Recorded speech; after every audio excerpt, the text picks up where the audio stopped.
मथुरा जिला कांग्रेस कमेटी ने इस जघन्य अपराध के विरोध में आज शांतिपूर्ण प्रदर्शन किया और जिला अधिकारी को ज्ञापन सौंपा। कांग्रेस कार्यकर्ताओं ने कहा कि मौजूदा सरकार में दलितों पर अत्याचार लगातार बढ़ रहे हैं। सामंती और नफरती तत्वों के हौसले बुलंद हो गए हैं क्योंकि सरकार इन घटनाओं को रोकने में पूरी तरह विफल है।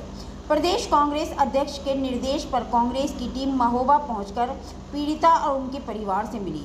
पीड़िता की दर्दनाक स्थिति देखकर सभी का खून खौल उठा। कांग्रेस पार्टी इस मामले में पीड़िता को पूर्ण न्याय दिलाने के लिए प्रतिबद्ध है। कांग्रेस ने मांग की है कि घटना में शामिल सभी दोषियों को तुरंत गिरफ्तार किया जाए और उनके खिलाफ कठोरतम कानूनी कार्रवाई हो। पीड़िता और उनके परिवार को पर्याप्त सुरक्षा, आर्थिक सहायता और मानसिक सहयोग प्रदान किया जाए। साथ ही पूरे प्रदेश में दलितों, अनुसूचित जाति और जनजाति के लोगों पर हो रहे अत्याचारों को तुरंत रोका जाए। कांग्रेस ने साफ चेतावनी दी है कि अगर सरकार अभी भी आंखें मूंदे रही तो पूरे उत्तर प्रदेश में बड़ा आंदोलन किया जाएगा। क्या पढ़ रही हैं बेटियां भी अब सुरक्षित नहीं रह गईं? सवाल सरकार से है, न्याय कब तक मिलेगा? भारतीय जनता पार्टी महिला विरोधी सरकार है। लगातार पूरे उत्तर प्रदेश के अंदर दलितों के ऊपर, पिछड़ों के ऊपर, कमजोर तबके के ऊपर किस तरीके से लोग अन्याय कर रहे हैं। एक नीट की छात्रा अपनी कोचिंग की तैयारी कर रही थी, महोबा की रहने वाली थी। 16 दिन तक उनको बंधक बनाकर उनके साथ सामूहिक दुष्कर्म किया गया। दुष्कर्म करने के तत्पश्चात ही उनको सिगरेट पी पीकर उन जल्लादों ने उसको जला जलाकर, तड़पा तड़पा कर जो मारने का काम किया है, वो उत्तर प्रदेश की जीरो टॉलरेंस की सरकार पर जो बात करती है कि कानून व्यवस्था बहुत ठीक चल रही है, यह उनका ये चेहरा दिखाने का काम करती है। ये उस तरीके की उनकी कानून व्यवस्था चल रही है। आपने देखा अभी कई दिन पहले भारतीय जनता पार्टी के लोग सड़कों पर महिलाओं की बात कर रहे थे। प्रधानमंत्री कहते हैं बेटी पढ़ाओ बेटी बचाओ, ये उनका नारा है।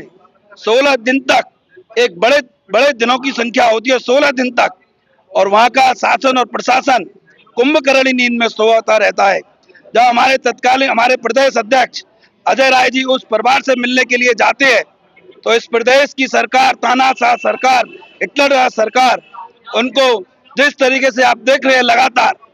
अभी कुछ दिन पहले जब हम लोग भी जन जन की आवाज को उठाने का काम करते हैं, गरीबों की, मजदूरों की, दलितों की, पिछड़ों की, हर तबके की आवाज को उठाने के काम करते हैं, तो ये सरकार पुलिस के दम पर आवाज को दबाना ही नहीं, उसको कुचलने का काम पुलिस के दम पर हम लोगों का करती है। हम सुखदेव और राजगुरु और भगत सिंह के अनुयायी हैं। हर बार कहता हूं मैं, अरे तुम्हारी इन जेलों से डरने वाले नहीं है, इन फर्जी मुकदमों से डरने वाले नहीं है।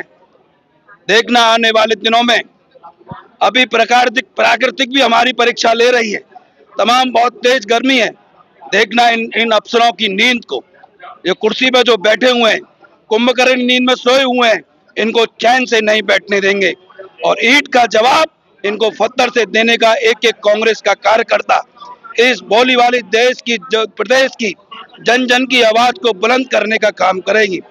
हम जो महोबा की बेटी है, उसके परिवार को तत्काल प्रभाव से उसको सुरक्षा दी जाए और उसको आर्थिक मदद दी जाए, और जिन्होंने जो दुष्कर्म किया है उनको कड़ी से कड़ी ऐसी सजा दी जाए जिससे कि अन्य लोगों के ये हो कि अपराध करना की सजा ये भी होती है। यदि योगी जी ने इसको तत्काल कार्रवाई नहीं की तो कांग्रेस का कार्यकर्ता सड़क से लेकर लखनऊ तक आवाज को और न्याय दिलाने का काम करेगा।